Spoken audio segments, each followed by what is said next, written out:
Kemudian diceritakan pada zaman dahulu kala ada seorang Brahmana yang disebut dengan Ajar atau Ki Ajar. Brahmana tersebut sedang bertapa di gunung Pajajaran yang bernama Cepaka. Ia dikenal sangat cerdik, menguasai berbagai macam ilmu, dan mengetahui segala hal yang akan terjadi. Berita ketenaran Ki Ajar telah didengar oleh sang raja, dan sang raja berniat untuk menguji kesaktian daripada Ki Ajar. Kemudian sang raja memerintahkan kepada patihnya untuk menemui Ki Ajar di gunung pertapaan beliau. Sang patih disuruh raja membawa salah satu piaraan selirnya dari kerajaan. Di dekat perutnya, sang selir telah dipasangi bokor persis seperti orang yang sedang hamil.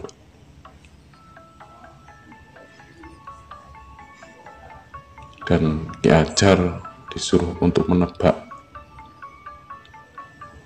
kandungan dalam selir itu laki-laki ataukah perempuan. Ki Patih lalu berjalan naik gunung melaksanakan perintah sang raja untuk bertemu Ki Ajar.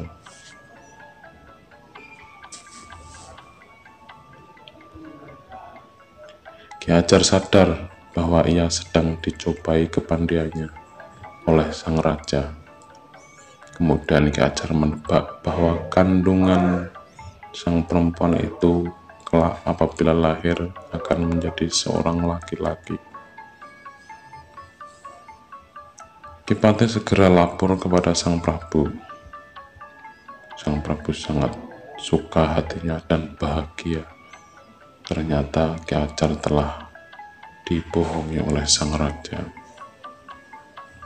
Namun aneh dan uniknya, setelah selir itu dilepas kainnya dan bokor yang ada di perutnya tidak ada, dan si selir tersebut benar-benar ada kandungannya. Sang raja sangat marah dan lalu memerintahkan agar membunuh Ki Ajar. Setelah Ki Ajar meninggal, terdengar suara yang ditangkap oleh sang raja yang bersuara, sang raja di Pajajaran, aku telah kau bunuh tanpa dosa. Kelak aku akan membalas kepadamu jika ada orang yang bernama Siung Wanara. Disitulah balasanku.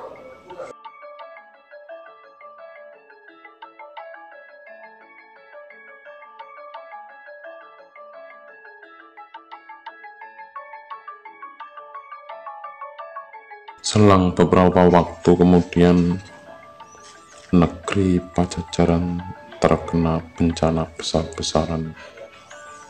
Banyak yang meninggal, banyak warga, anak-anak maupun orang dewasa yang meninggal dunia, hingga menjadikan sedih hati sang raja.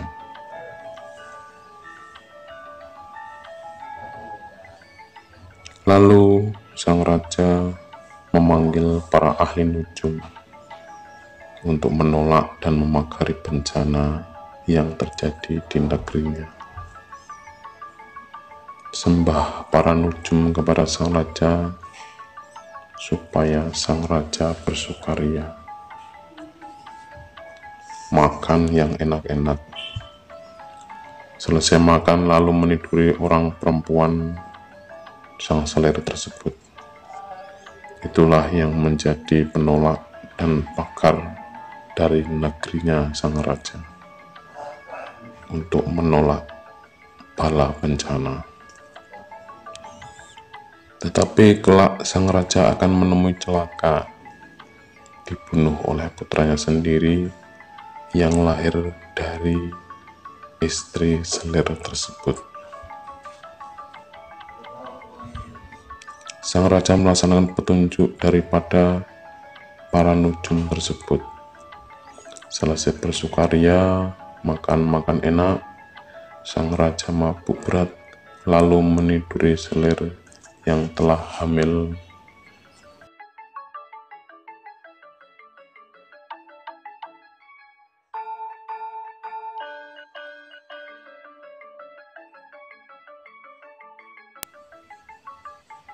Selang beberapa waktu, setelah sampai saatnya si selir tiba kandungannya lahir, maka lahirlah seorang bayi laki-laki. Dalam diamnya sang raja teringat pesan daripada sang nujum bahwa bayi yang lahir laki-laki itu kelak akan membinasakan sang raja.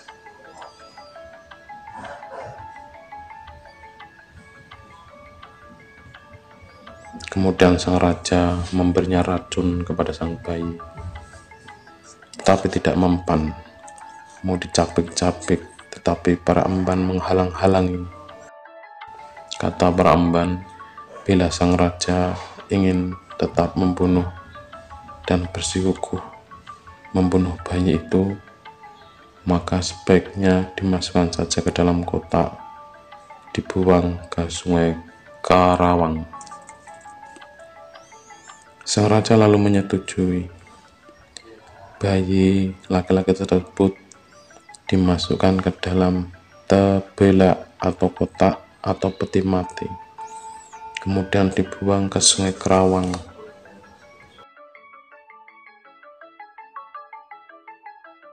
Kotak yang dibuang ke sungai tersebut kemudian larut mengalir mengikuti sungai dan ditemukan oleh seorang pencari ikan yang bernama Kiai Buyut Kerawang. Kemudian setelah diambil oleh Ki Buyut Kerawang, kotak tersebut dibukalah dan di dalamnya ada seorang bayi laki-laki yang tampan dan imut-imut. Ki Buyut begitu senang hatinya dan bahagia. Lalu bayi tersebut dibawa pulang dan diserahkan kepada istrinya. Karena Nyai Buyut tidak memiliki anak, mereka sangat bahagia. Mereka sangat senang sekali mendapatkan anugerah menemukan seorang bayi laki-laki. Sang jabang bayi lalu dipelihara oleh mereka. Setelah sang bayi itu dewasa, anak itu tidak yakin jika Kiai Buyut adalah bapak yang sebenarnya. Kemudian ia memohon supaya diberitahu yang sesungguhnya.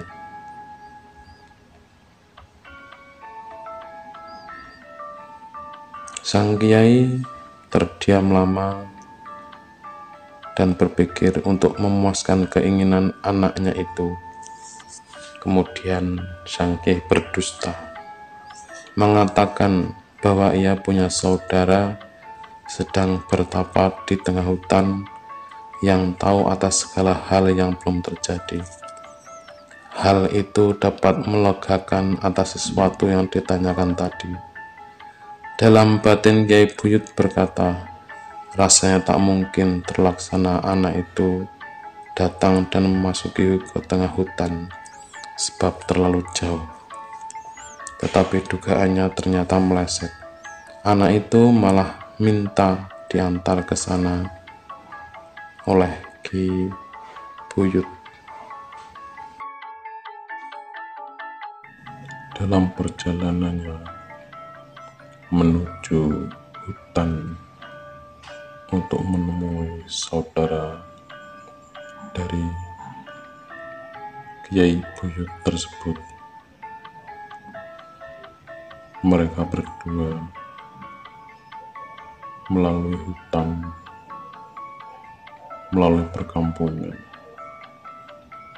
dan sewaktu melewati hutan, mereka melihat seekor kera dan melihat seekor burung siung.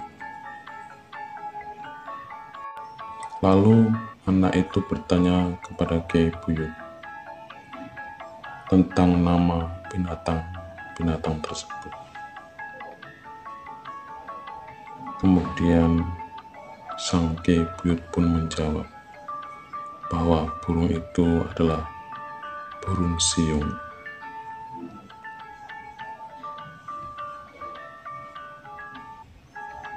Kemudian sang Buyut berpikir dan terinspirasi dari binatang-binatang tersebut untuk memberi nama anaknya, yaitu dengan nama Siung Wanara.